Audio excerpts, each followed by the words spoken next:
Yo guys, what up? Doing a quick deck profile for my Pure Puppet mid-range control build. This deck has obviously seen a lot of. I've changed it a lot, like along the way, and we'll talk about some of the histories there. The first thing you'll probably notice is it does require. I shouldn't say require. It does have 9 legendaries in it. I did not pull Yudi for the life of me. So my deck getting to Diamond. My deck only had it had Olivia and it had 2 copies of Orcus, no Yudi, and I'll show you the replacements I had for that. It also at one point had like Mecha Cavaliers, and then I was like, wait, this card's horrible. And then I changed my strategy about the game, and I put a lot more 2-drops in my deck. As you can see, there's 14. And then I was like, okay, I don't have any 5-drops anymore, so I want to combine a 3 and a 2 on my 5. So I put more 3-drops in my deck. And yeah, anyway, let's just talk about it. Indomitable Fighter. This card is good because I mean it's just a 2/2, and when you go second, you want to play a 2 and a 2, so you want to just maximize your chances of doing that. But it's also good because, as you can see, for the 4-drop slot, we have Quake Goliath and Divine Thunder. So if you have a good early curve and then have this guy, you just save him till your turn 4, and you get a big beefy body there, and in matchups where that's good. The other cards that this was in the past was where is she? The Ruby.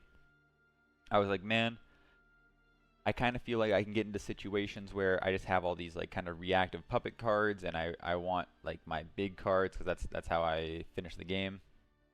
So I just kind of wanted like some filtering. So I played her first, but then I was getting into situations where I was like, this is a mandatory effect, and sometimes I have the high cost cards in my hand. I have the good curve. So it's kind of something I went back and forth on because that's not really. I don't really know if that's how you should evaluate the card. You have to maybe put in more games than that, but because there's times where I'm like, okay, I don't want to resolve this, and then there's times where I resolve it and it gives me a high impact card. But at the end of the day, I thought it was not completely worth it because after I made more, one more games, got some more dust, I was able to craft the stuff that I wanted, spend some more money. Let's definitely throw that in there. But yeah, that's Indomitable Fighter. He just, at the end of the day, he's just another 2-drop, good to curve. And then in the gameplay, you'll kind of see what I mean by really going that 2 and the 2, and then Puppet Lancer on 3. To clear, and then you just have these bodies, and you start swinging face, and then you control the game, and then end the game in the end. So yeah, TLDR. But yeah, next card, Fildau. This card is pretty crazy, just because he has a super relevant evolve effect. It's just pop a card, so just being able to 2 mana, like obviously you have to use an evolve point, but 2 mana pop a card and then refill your board is super good. He's also just like the fighter, he's just a 2/2 body, but at the same time he has a relevant effect. So it's just generically good. As you play games, he will definitely come up. I would not replace this card if I had to take a card out, because for some reason we get more cards in the future, which obviously we will, or maybe if we get into a spot where I wanted to play more Liam, I would definitely take out the fighter before I took out the Fildau. Puppet Lancer, next card, Fanfare, add an enhanced puppet to your hand. That's the 1 mana 3/3 with Rush. This card is really good because, like, again, you'll hear me say this a lot, it's the 2-drop body. It has 1 attack, but it still swings 2. But why it's actually really good is it gets you an enhanced puppet to hand, and doing this on 3 allows you to clear whatever they played on their last turn. Like I'm maybe there's something I'm not thinking of, but basically every 3-drop, the enhanced puppet can just take out. So if we get in game states where we go, they pass their turn 1, or maybe even they play something turn 1. I go, my turn 1 is coin out fighter, and then my second turn is just play Phil Dow, and then we maybe trade, or maybe he doesn't want to trade. My guess is he would trade, or maybe I trade, but basically the game state's going to be he's going to have one guy, I'm going to have one guy. My turn 3 is I'm going to go Puppet Lancer, Enhanced Puppet Swing, and I'm going to have 2 guys to his none. And it's just a really strong turn 3 curve. Where this guy is not super strong is when you play against like the other puppet decks, or you play against the fairy decks, or the things that make the tokens with rush. It's not super strong against the Swordcraft, but it still can be because of the enhanced puppet taking out the cards that want to stick, like the things that give it rush. I don't remember the names of the cards, but the things that heal. It just lets you take them out before they get really a lot of value off of them. So I'm pretty sure you play it at 3. It's still super good. This is probably the best 2-drop. The Lovestruck Puppeteer. And the reason that is the case is he gives you the puppet that you're able to play the turn you play him. So a lot of decks have the like the artifact deck has the 1/1. Sometimes you play against Quickblader. They have and he's a 1/1. And being able to just go Puppeteer, trade, and now you just have control of the board is definitely strong, especially when you're able to do that going second on turn 1 because you have the coin. The next card is the Puppet Theater. Puppet Theater is super good, again because it's a 2/2, and it gives you the puppet just like the Lovestruck Puppeteer does. I've been contemplating cutting this card down to 2, and maybe changing it with a another fighter, because if you like having 2 of these, it's having 2 of these cards in your hand at the same time in some spots can feel awkward, and you'd kind of wish you're playing a body to the board. But every time I actually think about it, I'm pretty sure it's illegal to cut Puppet Theater to 2 if you're playing a pure puppet build like I am, just because it combos so well with Medical Grade Assassin, and it also combos so well with Noah and Liam, and just generating the puppets, and the fact that it puts them in your hand is it's too good to cut. So yeah, I don't know. If you play the deck, you might kind of see the same thing that I'm seeing, where it's like you kind of feels like sometimes you can brick on them, but yeah, the card's just too good. Sometimes you have 3 in your hand, and that's just card games. So the next card is Apollo. This card is really good for, I mean, if you've been playing the game, you know he's really good. He's really good for a lot of reasons. He's really good in this deck specifically, or I should say extra good, because you make so many of these puppet tokens that have rush. So being able to do 1 mana or 1 damage to everything with Apollo, and then having some puppets in your hand, just really make for just really effective clears, where you don't even have to use the evolve effect of Apollo to do 2 to everything. You can just play Apollo, save the evolve effect, play out your puppets, clear the board efficiently. And yeah, he's also a card I considered cutting down to put. Right now my struggle is I feel like I want 1 more, maybe even 2 more high cost cards. I don't know if I play 3 Liam, but I might want to put 1 more Liam in my deck, and I'm trying to figure out what to cut. But Apollo just seems, again, it feels like a card you might have to just play at 3, because I mean we just don't have very many cards in the game right now, obviously. But yeah, he's a super good card. I guess the more nuanced reason why I would want to cut him. Well, okay, because you can ask, well, he's a super good card. Why would you want to cut him? He's more of like a reactive card. He's like, obviously he's not a big body. He's 3 mana, so he doesn't really fill out your board presence. and you know, he's easy to get rid of after, but he's good to clear, and yeah, he's just a good card, but he's not super proactive. He's more reactive. Like if they have no board and you're staring at an Apollo in your hand and a UD in your hand, obviously UD is 10 times better in that situation, right? So if you're bricking on Apollos and you're trying to play to the board, but you're staring at Apollos, or you're just staring at puppet theaters, then that's not very that's not good. So it's about finding a balance. The next card is Medical Grade Assassin. This guy's super good because he adds an enhanced puppet to your hand, but he also gives the first puppet you play each turn Bane. So I hear people talk about this card that like it's good early. In my opinion, that's not true unless you can guarantee a puppet generator, like Puppeteer or Puppet Theater on 2.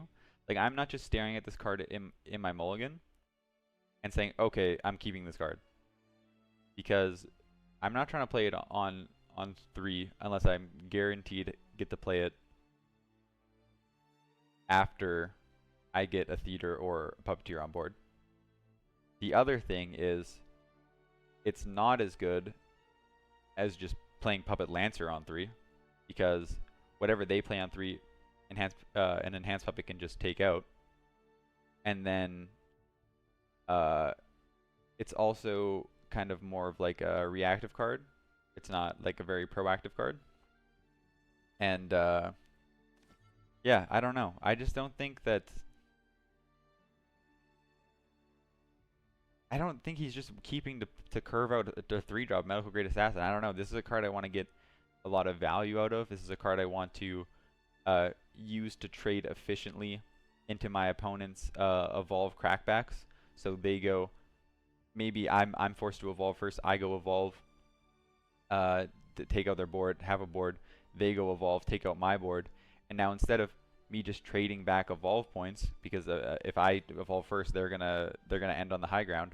I get to play a card like Medical Grade Assassin that's gonna give me an enhanced puppet, and maybe I can combine that with a 0-drop puppet to give Bane, take out their biggest guy, get the enhanced puppet, take something out.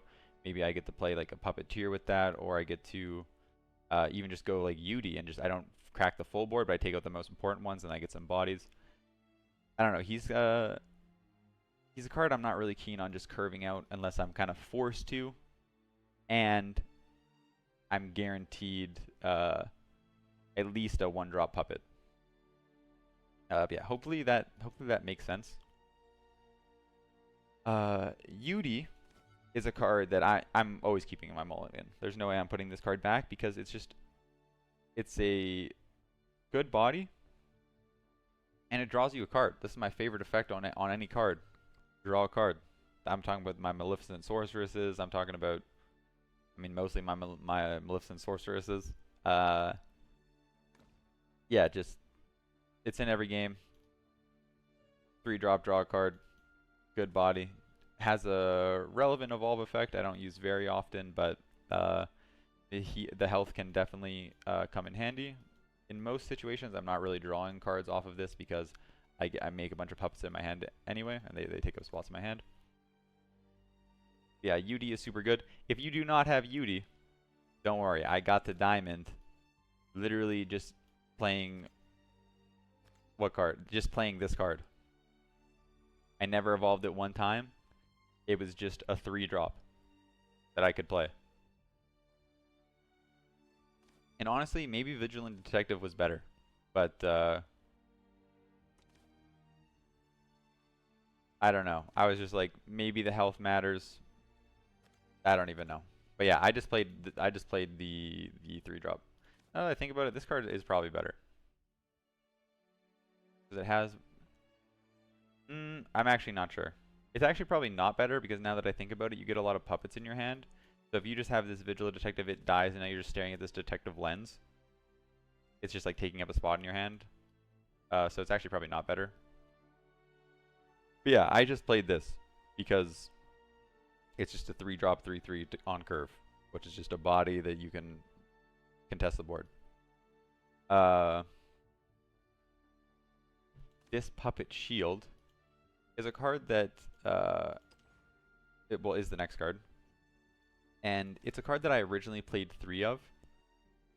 3 mana, 6/6 worth of stats, rush, super good card. I think it's a super good card.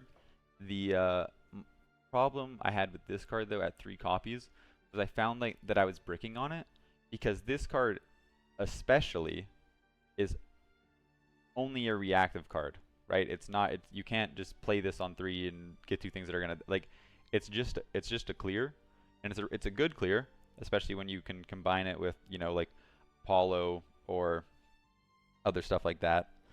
But yeah, it's a card that I found myself kind of bricking on, and when you brick on Puppet Shield specifically, and you're playing against a deck that's kind of just like ramping, or it's just playing, it's, you know what I mean, it's, I guess mostly ramping, but some decks also, like Havencraft or whatever, they're just playing Ambulance, or you play against the Spell Boost guys and they're not really playing bodies to the field, they're just like doing their draw crazy stuff, or you're playing against Fairy and they're not really putting a bunch of big stuff on the field, they're just trying to like set up their combo, and you're staring at this Puppet Shield and you're like, this is my only 3-drop. You know, that, like, obviously that's an unlucky situation, but you want to minimize the chances of that happening. And there's also just cards that I can play that kind of fulfill the same role. Like Puppet Lancer, it gets me the body, and on turn 3 you don't really need 2 enhanced puppets, you know what I mean? So, but at the same time, it's still a super good card. You can combine it with like the Apollos, the medical grades, the anything really, and you can effectively clear boards. So I think you definitely play it in your deck. I don't know if you have to play 3 copies. You can play 3 copies if it's all you have. The card is definitely good. Next card is Quake Goliath. This card is, I have no idea how I feel about this card. I'm just kind of like, having like a midlife crisis. Like originally this was Mecha Cavalier. Where is it here? Originally it was this one. I was like, this seems good, right? Because like it's a ward. I get to evolve it. I get 2 ward guys. Oh my god, that's crazy. I super evolve it. Oh my god, I get 3 ward guys. That's crazy. And then as I played the deck more, I was like, it's just not as good as evolving Sylvia. It's just not as good as super evolving Olivia. It's just not as good as super evolving Orchid. It's just not as good as evolving Liam. And I felt like I didn't want to use and evolve just to get another 4/4, because I feel like boards can be cracked so easily in this game. I don't want to evolve and not crack their board. I don't want to use an evolve point to put up a wall, because what does that lose to? Their evolve point. You know what I'm saying? So yeah, I ended up cutting the card. Originally I had like 3 copies of it in the deck, and then I was missing, I was playing 2 less of these Indomitable Fighters, and then as I played more, I wanted more 2-drops to do the 2/2 going second. And then I cut down 1 Puppet Shield. Yeah. But yeah, this is just a card. It can be another Divine Thunder. It can just be Quake Goliath. This is still like, it's still a good card, just on 4, if that's just your curve. You know what I mean? Like, it's a 4/5, which can contest the board. It does have ward, which does come up. But Divine Thunder could be better. The thing about this is, it's a kind of a, Quake Goliath is a proactive card. Divine Thunder is a reactive card. Don't get me wrong, it's not the most proactive card in the world, but it's still a big body, and it says, hey man, you guys gotta figure this out first. But yeah, you can try if you like the Mecha Cavalier, you can totally do that. You can play that. But in my experience, I was like, I kept looking at this card in my hand, I'm like, I don't want to play a 5-mana 4/4 and pass, but I also don't want to evolve the card. So why is the card in my deck? Is what the conclusion I came to. And then I read Quake Goliath, and I was like, it's 1 more health for 1 less mana. And I don't want to evolve this either, you know? Like, I don't want to... So why am I not just playing Quake Goliath? Yeah. So that's the card. You don't have to play it in your deck if you don't want. I'm not a huge fan of 1-ofs either. It feels kind of weird, but like when I see him in my hand, he comes up, and it's just all we have right now. I don't know if you've noticed, but there's no puppet 4 or 5 drops. They actually just don't exist. They're all artifact cards. This is a card I actually did consider playing. I haven't tested yet. That I might play over this Quake Goliath. Because Bane Ward seems good. And sometimes you don't actually want to just play Noah. But most of the time you do. On 6. The other thing is I have 6 drops with Sylvie too, so I'm pretty sure I'm just going to stick with the Quake Goliath. But yeah. I hope that made sense. The next card is Divine Thunder. This card is just good because it just pops the biggest thing. Like, I'm just gonna read you the card and then I'm gonna say this card is good.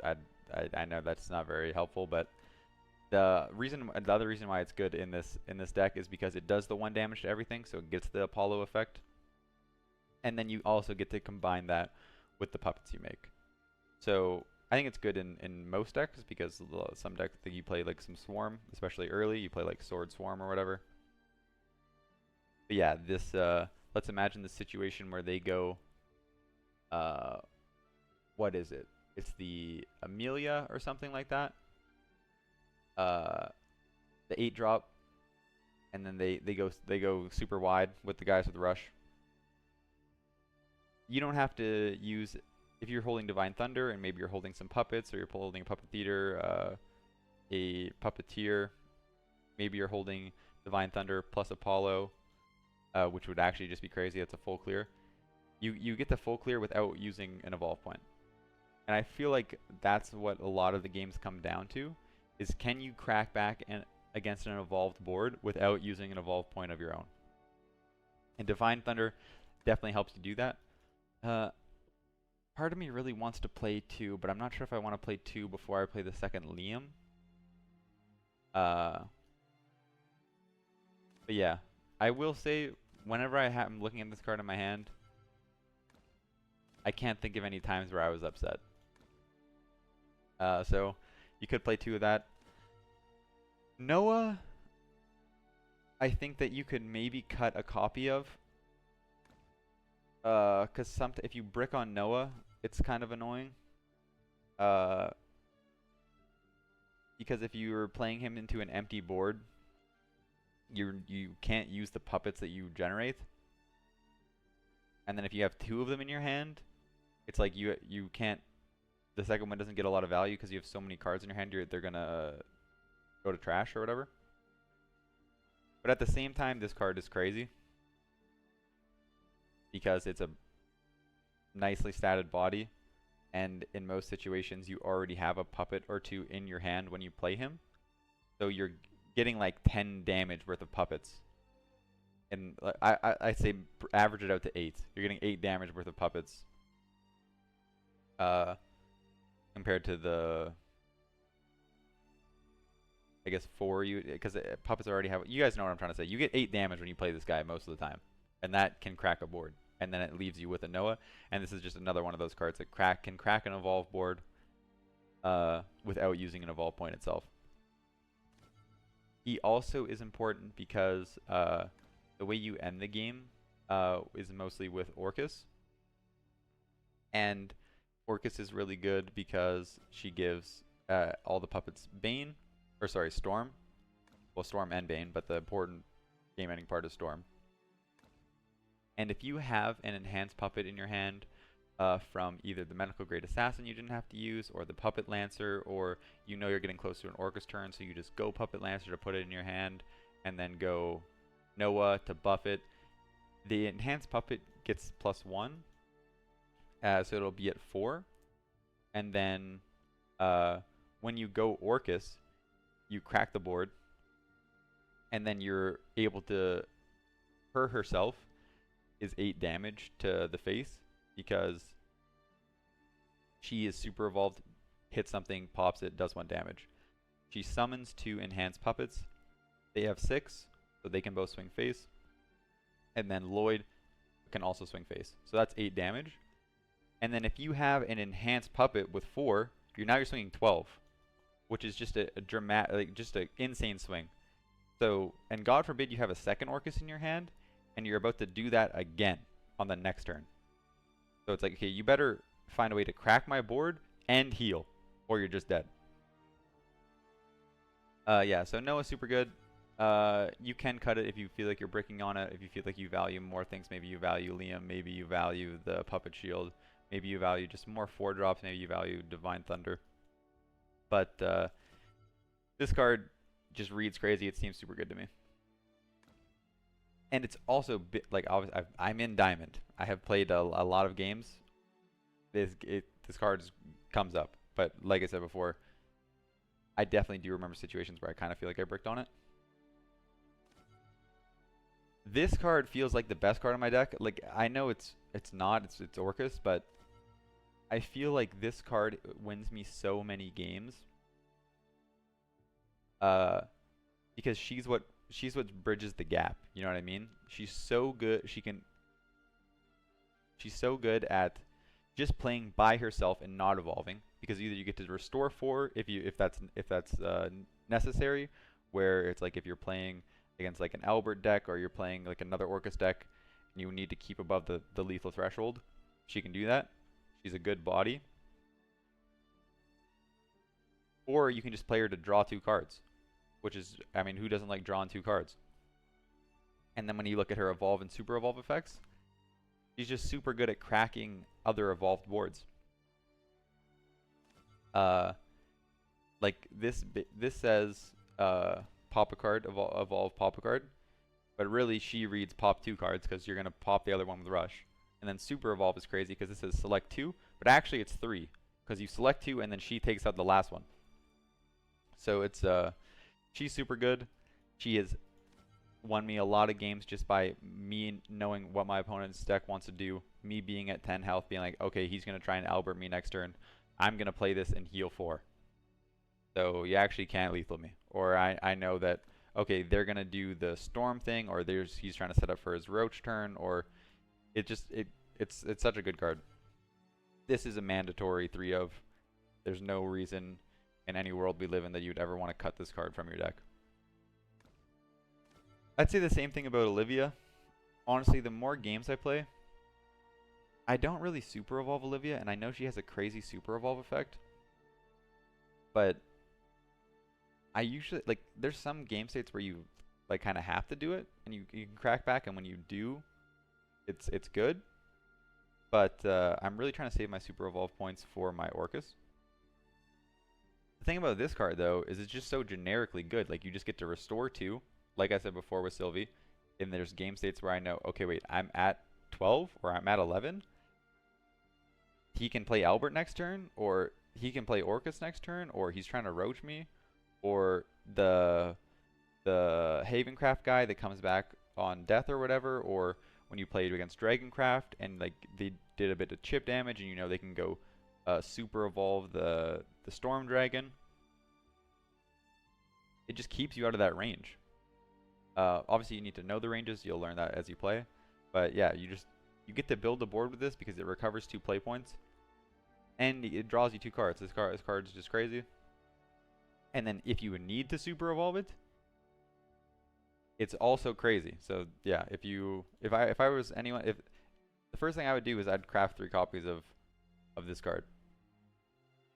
If I was you, because it just goes in every deck, and it's just so generically good.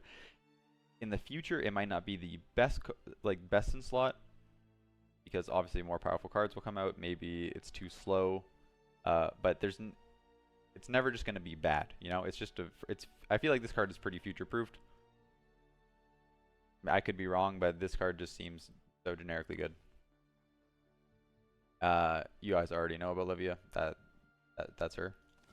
And then we have the boss monster of the deck, Orcus. This card is crazy. I already explained it before about how she does 8, but actually it's more than 8 because if you use her with any other puppet in your hand that you already have, or enhanced puppet that's buffed off Noah, you can swing so much damage. It's kind of crazy. And then if you're able to back her up with another Orcus on the following turn, it's just like, I don't know how you, like, it's just super hard to play through that. Yeah, the Lloyd is also crazy because I'm pretty sure he's the only card in the game where it's your opponent can't select any cards except this one for effects. So it protects your Olivia, but in a very impactful way because, I mean, there's a lot of ways to just to out a card with Ward. Like, this does have Bane, but it's like any other, like, there's just a bunch of spells that do it. There's a bunch of like stuff with Bane. You can just super evolve something, crash something, and then the Bane doesn't kill it. Yeah, Lloyd is super good. And then we have another finisher, Liam. Liam is good because no one ever expects the evolve deal 2 damage to the enemy leader ability. So I have game states and actually really cool lethals that I will pull up here and then that I will show. You go Orcus. You can't do lethal damage, but that's okay. Maybe you clear the board. You do a bunch of damage. You put them at 6 or less. They're thinking in their head, okay, obviously I need to crack this board because I can't let Orcus just kill me. And then if you don't have, let's say the one you don't have another super evolve token, so they're not even thinking about the second Orcus. They're like, okay, wait, second Orcus doesn't even kill me. But if you have an evolve, you just go Liam, evolve, just crash the things, and you do the 6 burn damage. I actually had a really cool game where I calculated exact lethal, which I am honestly just going to pull up right now. Yeah, let's just walk through this turn here, and it shows you what I'm talking about here. So this is my spot currently. Let's look at the resources. 2 super evolves. I just played something. He Twilight Dragon. I don't know if this was the 3rd Twilight Dragon, but I know I was trying to bait them out. And then I have 1 super evolve, 1 evolve. He's at 17. And right now I'm trying to calculate lethal in 2 turns, which I do find. I look at this game state now and I'm like, why did it take me so long to think about this? Because it just jumps out at me as obvious. But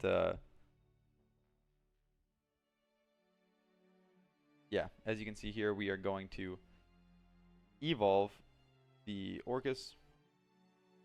I was running low on time, so I played the 2 damage one. I didn't actually mean to do that. I meant to play the 1 damage one.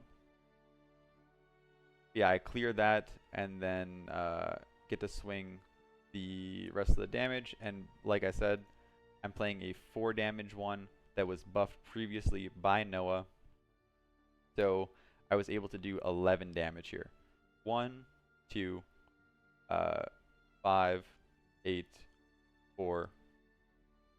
Wait, 1. Wait, what? 1, 2, 5, 8.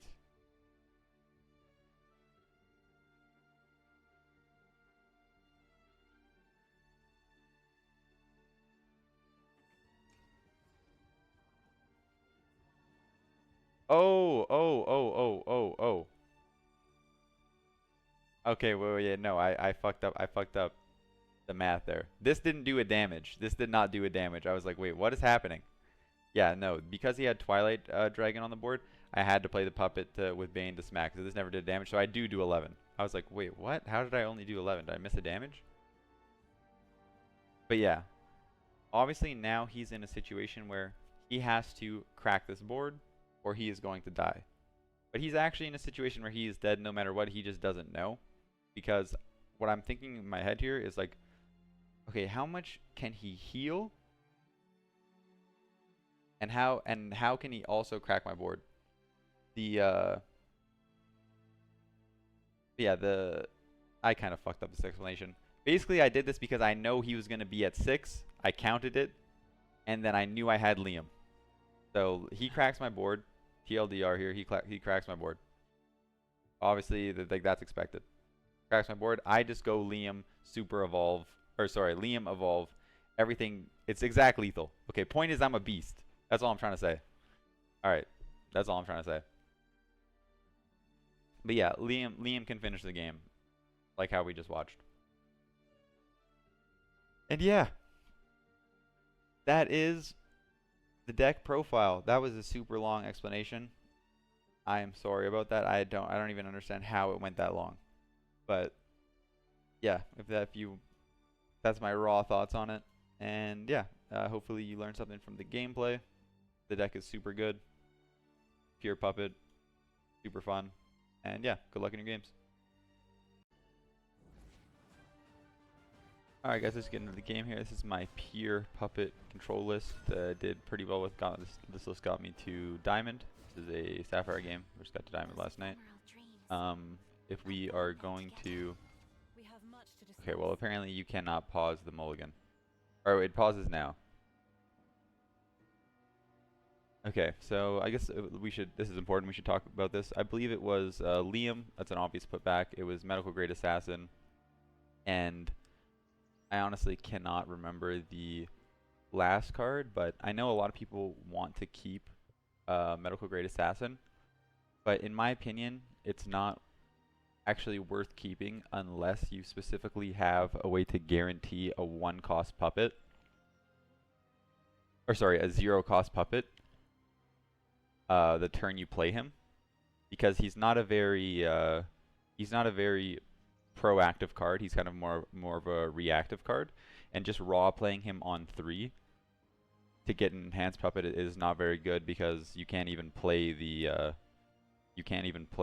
enhanced puppet with Bane to out something, and then even if his effect was just give an enhanced puppet, the 3/3 probably takes out whatever's on the board anyway at that point in the game. So I think he's good if you, for example, if this Lancer was not in my hand and it was Puppet Theater, I would have definitely considered keeping him. But the other consideration here is there's a lot of 2-drops in my deck from like you've seen in the deck profile. And when I'm going second, I kind of want a hard mulligan for a 2 and a 2, because I feel like that's just the most winning play pattern, at least from my experience so far. Maybe that changes in the future, but yeah, because if you keep the Medical Grade Assassin, save the coin, and then we go him on 3, coin something out on 1 to trade. It's like it's just a worse Puppet Lancer in that case, because it doesn't need Bane to trade the thing. So Puppet Lancer, I even like I'll play him on 2 if I have to. But I like playing him on 3, going second, because he pops whatever my opponent plays. But yeah, this is pretty good. We got Yudi, which is just kind of like a proactive. It's a nice body, draws you a card. Just it's good to have. And then yeah, let's get into it here. So looks like we're playing Artifact, and then we get another Theater here. Sorry, I wish I knew what the play button was. But we didn't have to see. Oh, X is pause play. All right, cool. So I just go Puppet Theater here. This is like a pretty obvious line. Okay, well apparently you cannot pause play if this is not up, which is kind of annoying. Yeah, this is the puppet theater is just a pretty obvious line here, just to take his thing out. And then the 1/3 body is kind of annoying for us, honestly. So I just go with the Lancer, get another puppet, pass. Pretty standard plays here. Well, yeah, let's talk about this though. So, just how I said before, his turn 3 was playing this, right? And then he gets a good trade in because I was forced to play a 2/1 instead of a 2/2, which is what I would preferably do. But let's say that these cards in our hands were flipped. That I had the fighter in the beginning of the game, and then I'm about to go Lancer on. Let's say I drew Lancer for turn. So I have a 2/2 on the board. He's not allowed to trade here. And then instead of going Yudi to just kind of contest here, draw a card, I can just go Lancer, get the puppet, play the puppet, swing here, which clears the board, clearing the board, and it's an effective turn. And then I also would have had a puppet here to then also trade, because I'd have a 2/2 on the board. So I could just go smack, puppet, smack, Lancer, play, enhance puppet, smack. And now I'm sitting here with a Lancer and a 2 attack, 1 health fighter on my board. And it's like the game just feels like it's I now have the tempo. That's just a kind of a good example of what I meant. Yeah, here I just go Yudi because I have a puppet to trade anyway, and then this puts a bigger body on. Stream Life is pretty good for him here. Plays another thing. If I'm gonna be honest with you, I'm in Diamond. I don't know how the artifact shit works, but yeah, here I go puppet, and then this is another reason I kind of like the. Oh, that's kind of interesting. So I don't actually know if I did that correctly.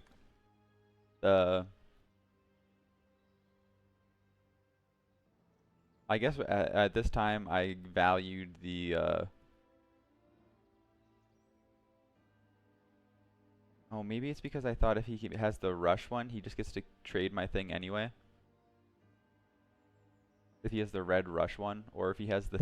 Oh, okay. I think I was thinking that if he goes the thing and then evolves to get the guy, or just plays the dude that brings out the red rush one, and I just go my last turn is just 4 mana, 5/5. He trades really favorably into that, and then gets to keep the body. So I'm pretty sure what I was actually thinking was just go enhance puppet here, play something on the board just to have a presence, and then it doesn't get punished as bad from his summoning of the red one. Oh, I think this is. Yeah, I think I'm actually just a beast. That's actually what I thought. I didn't want him to go to evolve, do the red one. So now this is a situation where the Medical Grade Assassin is good when you have the when you're able to play the 0-drop.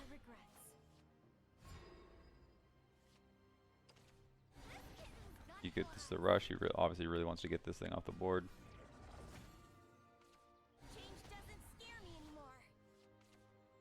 I'm gonna be honest with you. I need to try this artifact deck because it seems kind of crazy.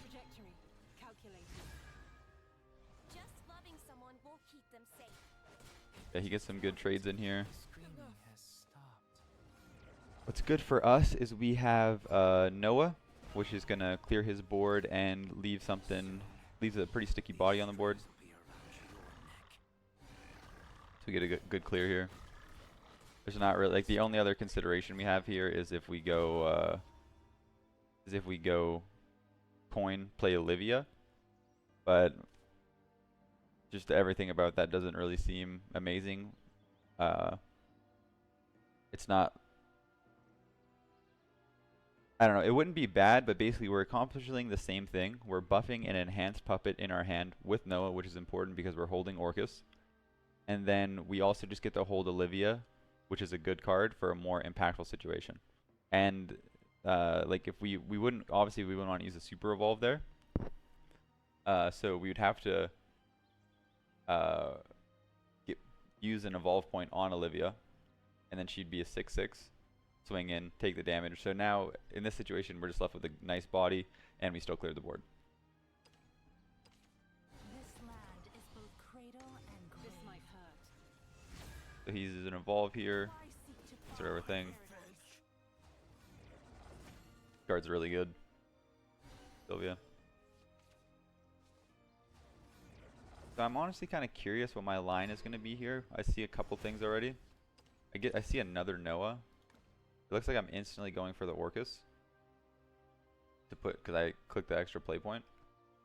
I don't really fully know if I agree with, but I am guessing the reason why, especially now, is if you just look at my resources compared to his, I still have all my evolve tokens.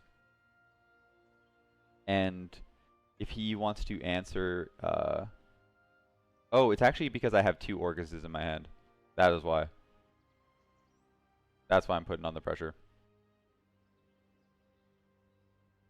But yeah, the just to take back the initiative here, like I basically demand a response from his evolve, super evolve, if I go into the Orcus here, and then obviously it's also super good because I have these 3 0-cost puppets, so I get to clear this,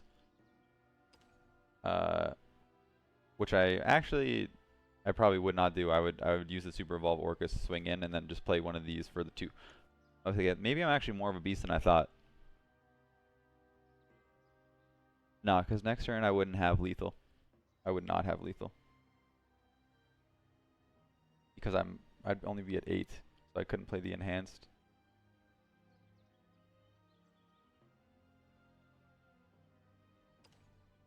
I don't know. Obviously I'm going Orcus here. I evolve. I imagine I just swing here on the Sylvia. Yeah, and then play a 0-drop and swing face. Oh no, actually I am a genius. Because I just have lethal next turn. Sorry guys, I just woke up. I guess I'm more of a beast than I thought.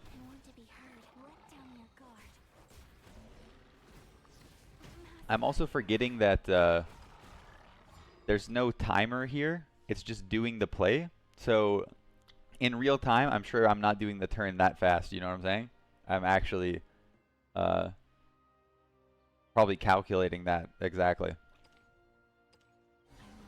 Yeah, no, this is just lethal.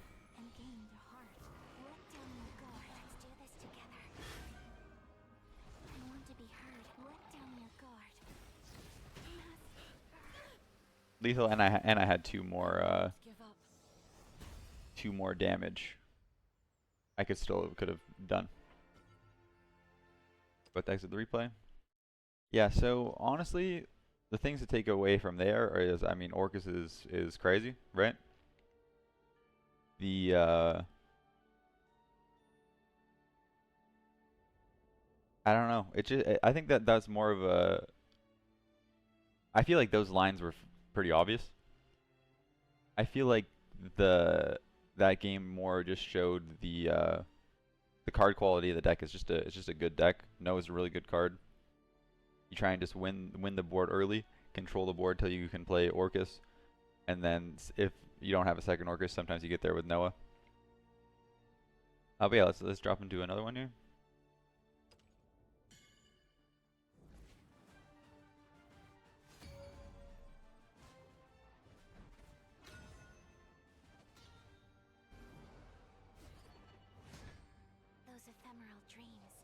Okay, so this one, oh, it actually lets you pause it here.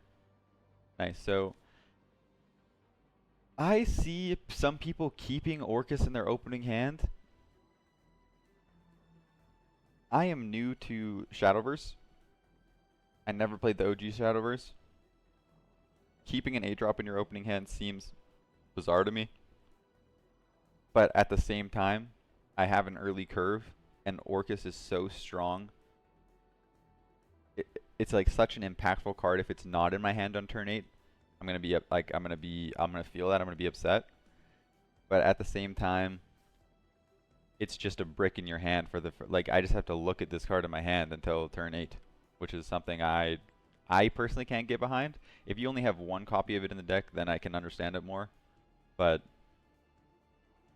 yeah, I don't understand keeping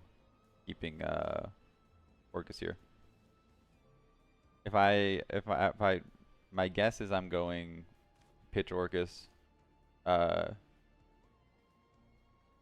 probably pitch the medical grade, and then I'll keep these two. This is my 2-drop, and then this is my 3-drop.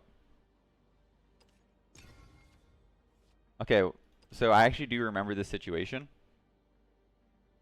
I watched someone keep the Orcus, had this same train of thought, and then I was like, okay, if I never actually try it, then how will I know? But conceptually, what I just did makes no sense to me. I hope you guys understand that.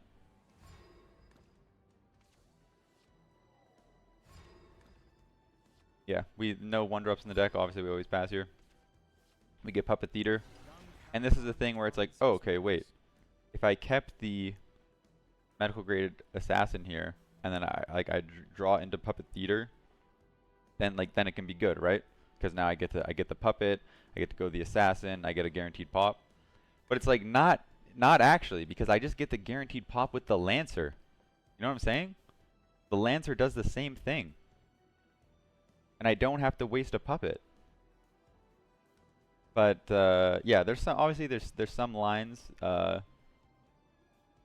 where it's good to keep, because it's a like concise curve where you, okay, at least I know that no matter what, I'm gonna have the Puppet Theater on 2, and then whenever he plays, like maybe he goes a 1-drop, maybe I can clear it that turn, and then if the next thing he plays, I know I'll be able to out it because I'll have the medical grade, and then I get another puppet. But I'm not keeping the medical grade assassin in my hand unless I know that I can get value out of it early, right?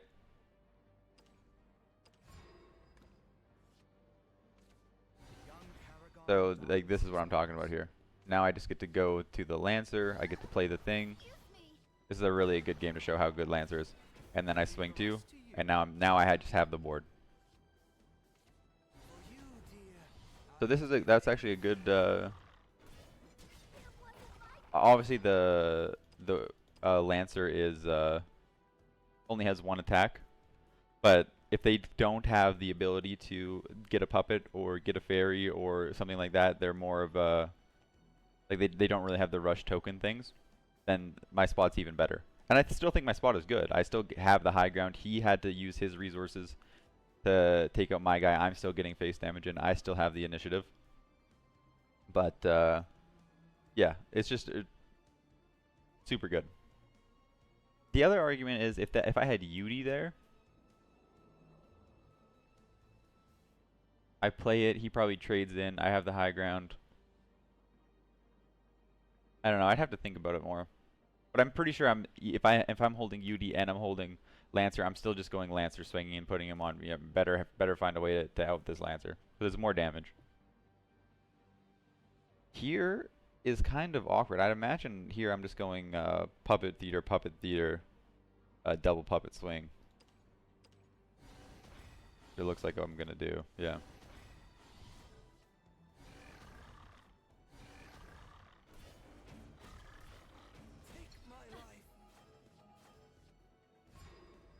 So this is really strong because we also are holding the Apollo. See, like, this is what I'm talking about. Look what he just did. He just went medical grade assassin, turn 4, to get the Bane thing, to get an enhanced puppet that didn't need Bane to kill my guy. So like, why are we forcing this card early game? I'm just sorry, I'm getting passionate about this because I feel like I'm watching people play the game, and don't get me wrong, I'm doing a bunch of stuff wrong as well. But conceptually, the things that I am hearing from people that apparently have played the game for way longer than I have, it just doesn't make any sense to me. And I'm just really passionate. I'm very competitive, and I want everyone to be better. I want everyone to be good. You know what I mean? But yeah, don't get me wrong. If I had to rate myself right now, I'd say I'm dog shit at this game currently. Like I'm in the diamond group, but I have so much to learn, and that's another good reason why I like to watch this back is see what I messed up. But yeah, obviously, I mean, we just get to kill his medical grade assassin in a super easy way.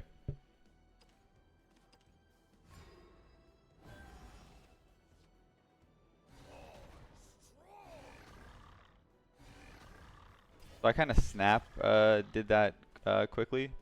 The other consideration was the Apollo, but this is just much better.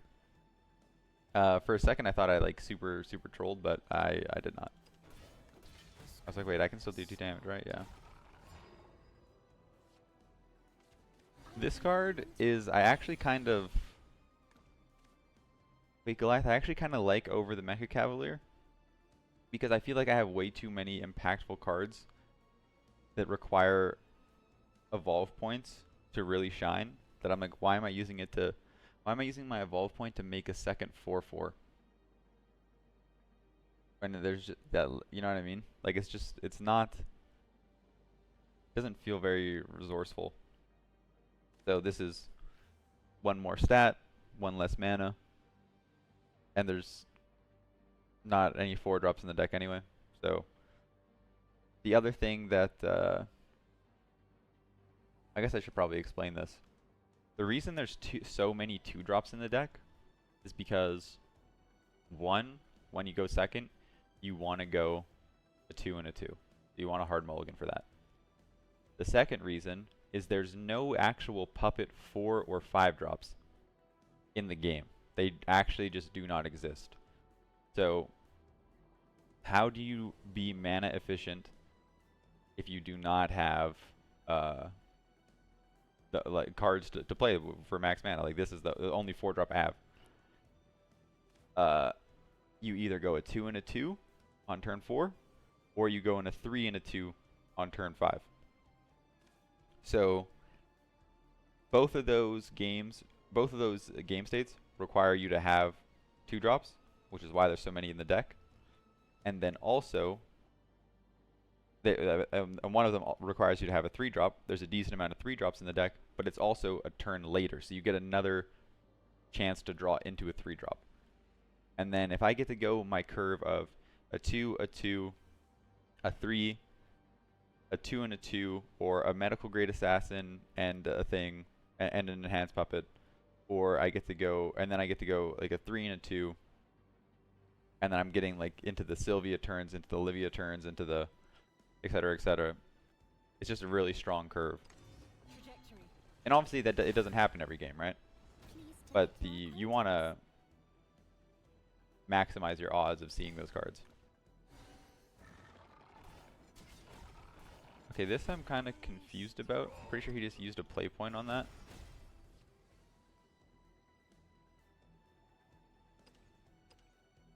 So I don't understand why he values the UD body so much. Because I just would get the high ground back from him here. And we're still even in of all points. I think he drew that for turn. I'm not 100% sure.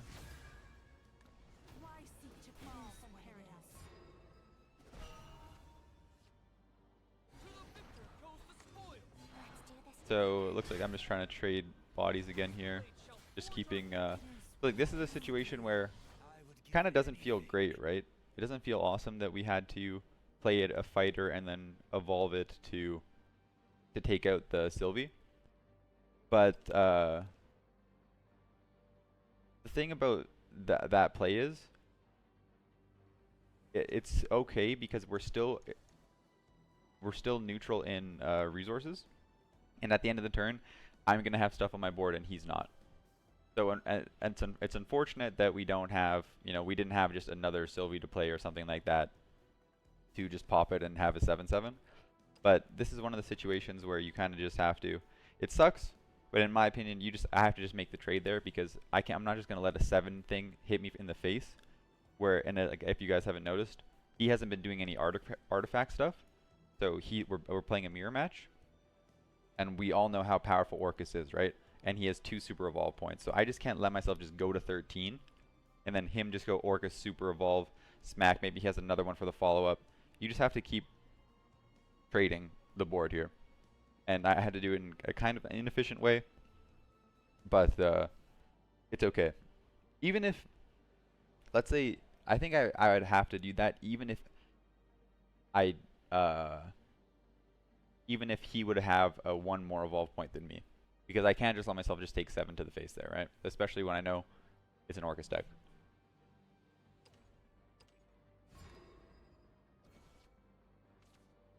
So he's going. Looks like he's trying to go wide here.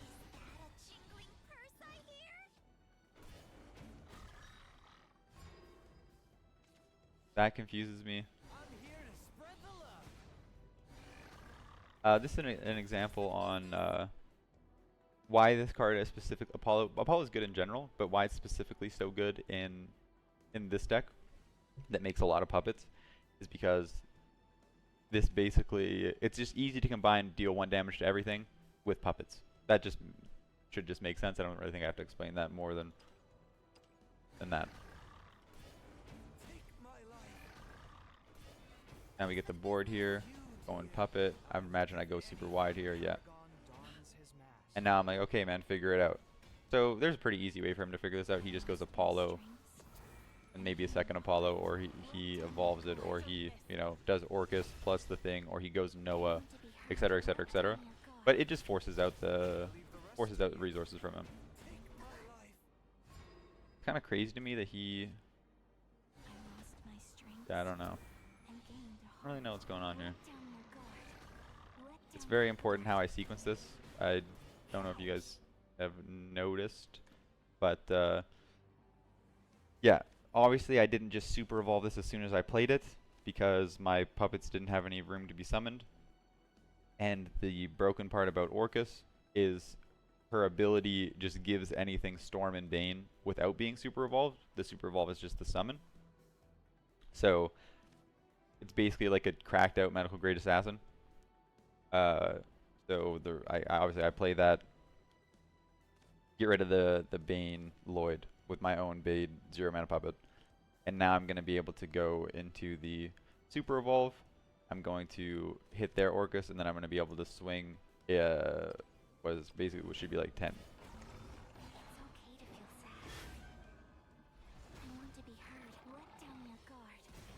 Okay, see, I drastically fucked up this turn. I don't know what I was thinking, but there's no reason for me to hit the puppet there. I don't know if I was running low on time or I just had a brain fart, but yeah, obviously I just go face there because the puppeteer is not taking up any space on the board, right? So I just missed out on 2 damage there, but I think I feel like I'm in a good spot anyway. Yeah, he should definitely be at 6 damage. This land is both cradle and grave. So he gets a good heal here. Trajectory calculated. Ambition, desire, nothing but fight. Grades the board pretty good there. I lost my strengths and gained a heart. Let down your guard. I'll always look forward. Super evolve the Orcus. I want to be I think I fucked this turn up too. Let me think about this. No, I don't. I didn't.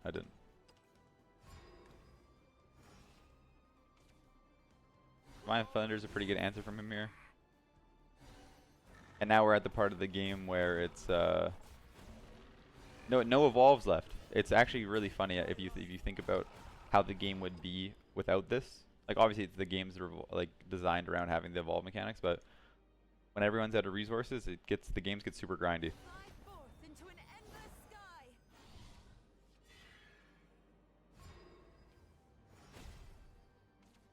So obviously I have to pass there. There's no point in me just playing a puppet or going puppet shield. He has his own Olivia. He might have he must have a few puppets in hand. Yeah.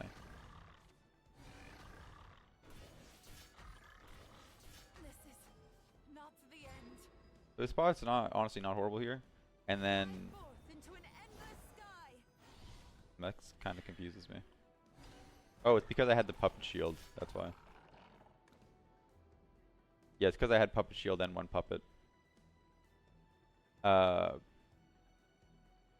I said, obviously these turns are not actually taking the time that I'd take in game. But yeah, as soon as I drew the Noah, the line I seen was Noah, get the 3 puppets, swing, swing, swing.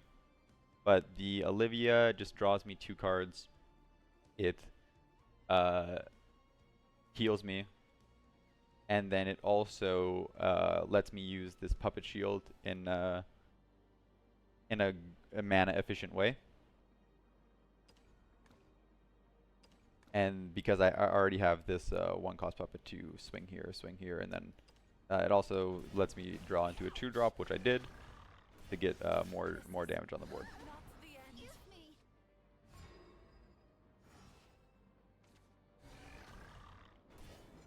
Puppet here to trade. He goes Kitus, which is interesting to me. I lost my strengths and gained a heart. Let down your guard. Let down your guard. I won't give up. But yeah, we just win with the Orcus because it gives everything storm.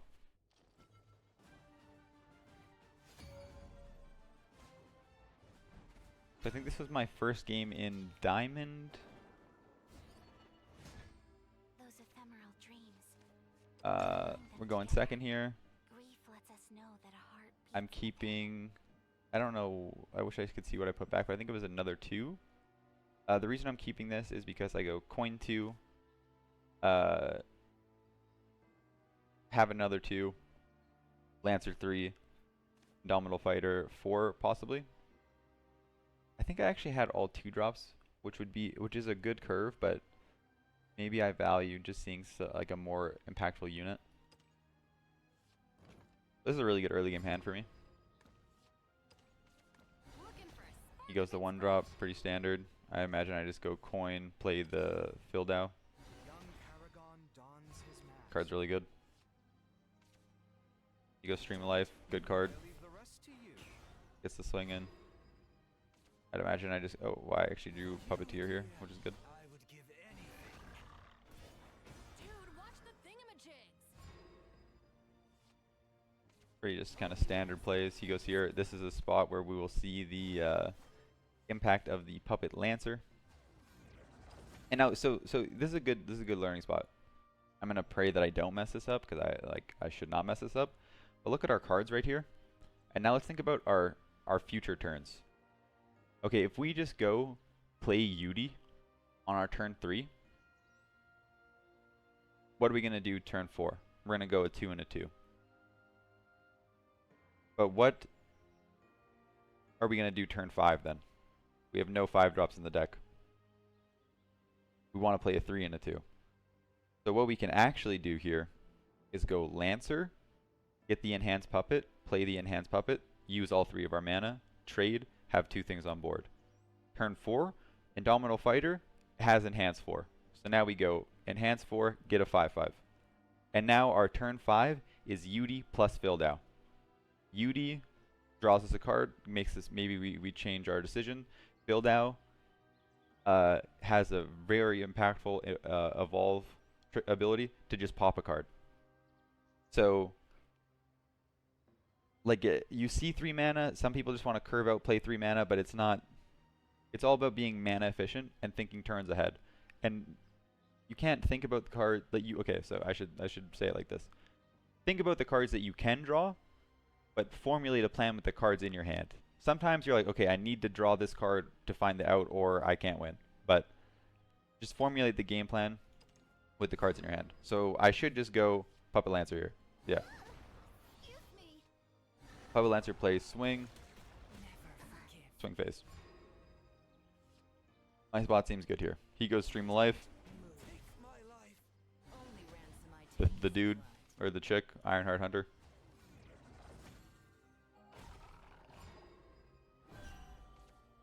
And now, like I said, oh, that's actually very interesting. Why did I do that? Never forgive.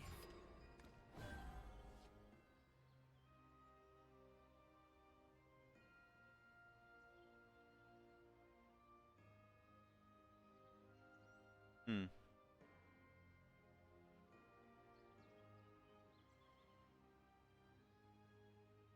Yeah, I'm not sure I agree with what I did. I guess my thought process is the Indomitable Fighter goes.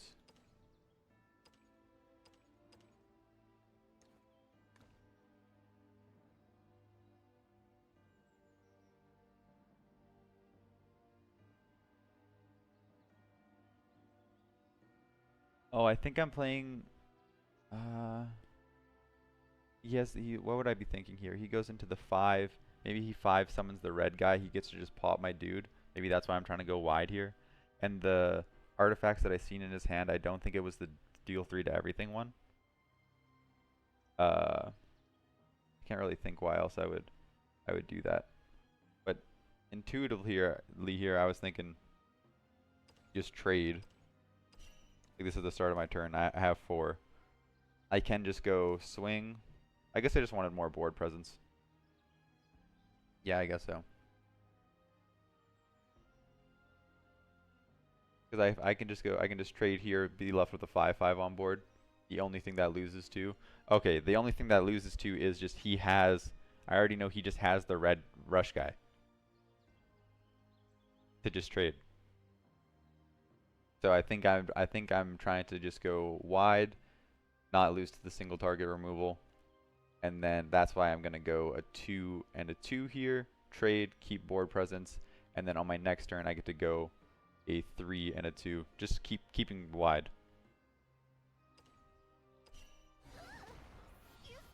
So I talk myself into it, and it honestly makes sense.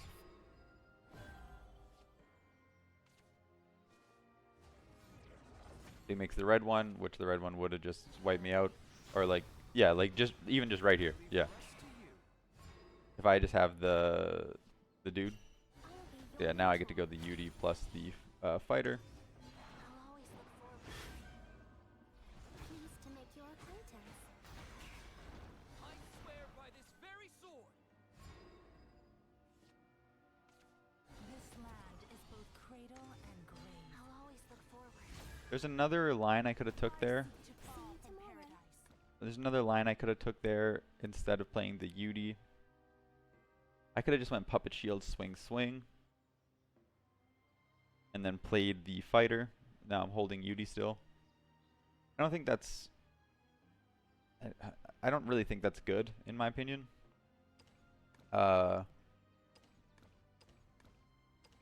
Mostly just because I want to see more cards. UD draws me a card. And then the she also just heals me for the next 3 turns. And I just took the damage from the whatever artifact. So here I go Olivia. Draw 2 cards. Which I'd imagine I'm not evolving here, right? I just want Olivia just because I don't really know. I guess I wanted to just see more cards. But the alternative line is actually I might super evolve here and swing face. Now that I think about it more. Because I get to trade and I get to swing 5 and I'm holding Orcus with an enhanced puppet in my hand. And Noah. So I might just super evolve here and swing face. Let's see what happens. Looks like it is a super evolve, yeah.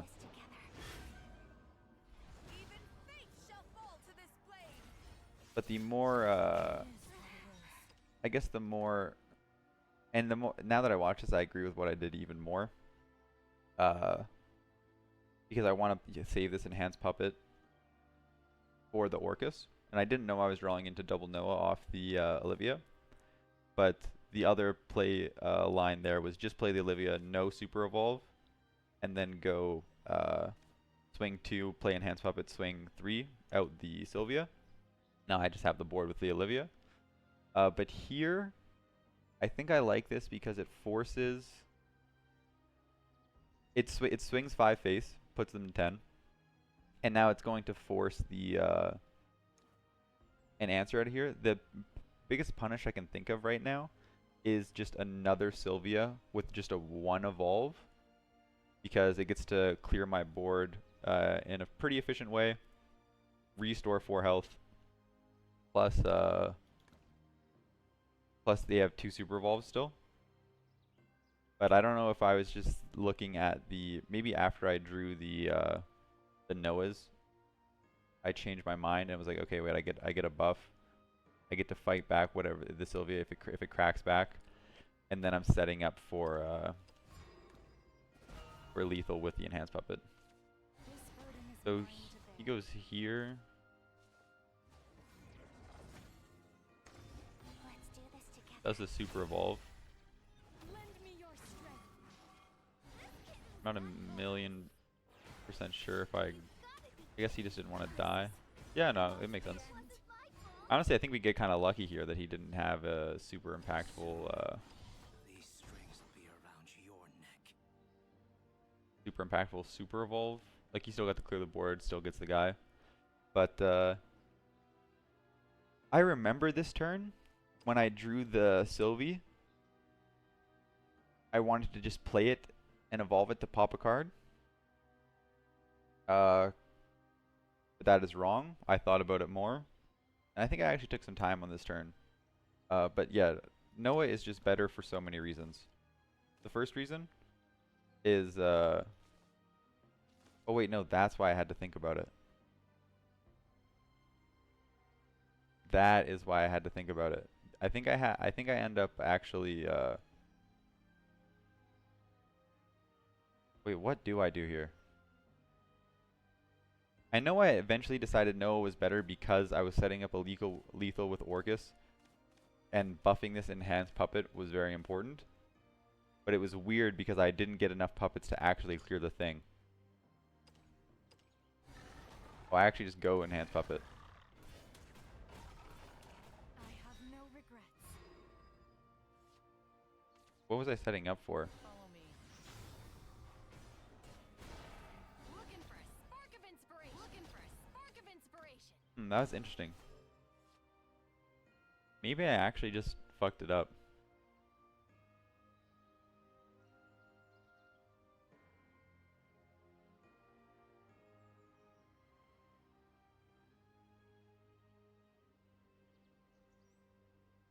Oh, I think I calculated that the 2 drop, just the 2 attack puppet was enough. You still get the 10 damage. But I remember there was something specific where I was like, this turn, this was an important turn.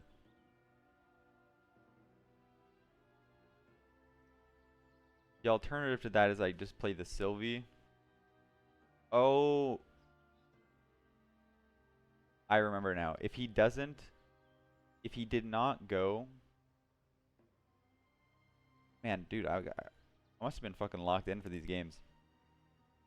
If he did not go heal, and he only played to the board, next turn, I have lethal with Orcus plus a 0 mana 2-drop puppet. So it lets me go for doing the Noah here, even though I lose a puppet and have to play the enhanced puppet to clear in what seems like an inefficient way. The Orcus plus the 0 mana is enough to end the game. And on top of that, I can do it on turn 8 instead of on turn 9. Because what Orcus is really good on turn 9, because you get to play a buffed enhanced puppet to swing. But in this specific situation, the 2 attack puppet that would be left over was enough. So honestly, that was a pretty cool line. It did not feel very intuitive, that I found. Because as soon as I drew the Sylvie on that turn, I was like, man, I just have the answer. I just have the efficient answer to the thing. I just go, evolve, draw some cards, or restore some health. But yeah, as you guys will see. I'm a fucking beast. and gained a heart. Let down your guard. It's okay to feel sad. And yeah, this is just lethal. I want to be heard. Let down your guard. Let down your guard. I'm still incomplete. Yeah, so that is the deck, and it's a deck that I really, really enjoy actually. If I'm gonna be honest, when I got to Diamond, and played the games after this, I feel like the deck, okay, let me say it like this. My climb to Diamond felt really easy. It felt like my deck was insane, and obviously once you get to Diamond, you're playing better players, right? And I'm sure there's stuff I'm doing wrong. 100% I'm doing wrong. But the artifact deck, once you start playing better players, seems kind of crazy. Especially because they can just turbo you down with the artifact that does 3 damage to your face. And they're also playing Orcus in their deck. And then obviously they have the Storm guy as well. So I'm going to look into that deck. Probably today actually. And I'm going to try and figure that out. Figure those play patterns out. But yeah, this was my version of kind of puppet mid-range control. I think the deck is super good, especially if you're lower ranked, because you just have so many high quality cards that if used correctly can trade in such efficient ways. Like Noah is just a crazy clear, and then the fact that he buffs the puppets, like with Orcus having a buffed enhanced puppet, is the deck is just super good. And I think it can still compete. It can still win games in the higher ranks. But yeah, I think I'm gonna have to look into, if I want to step up my game, I'm gonna have to look into the artifact builds. But I really do enjoy this deck. It's super fun. It reminds me kind of I don't know. It reminds me of like kind of like the red purples of Lorcana, or like the red Gwens of Legends of Runeterra. Uh, Kind of just a nice mid-range can lean control, sometimes can lean aggro. Just I don't know. It's just a good player deck. Like just if you're good, if you can use your cards, like that's kind of all decks, but it just rewards nice play. And yeah, I really enjoy the deck. I hope you guys learned something. I know I learned a little bit. And yeah, I hope you enjoyed the video, and let me know how this let me know how you do with this. Are you a pure puppet guy? Are you kind of a artifact guy? Or are you just playing something else? I don't know. But yeah, you guys have a good day, and I will catch you on the next one.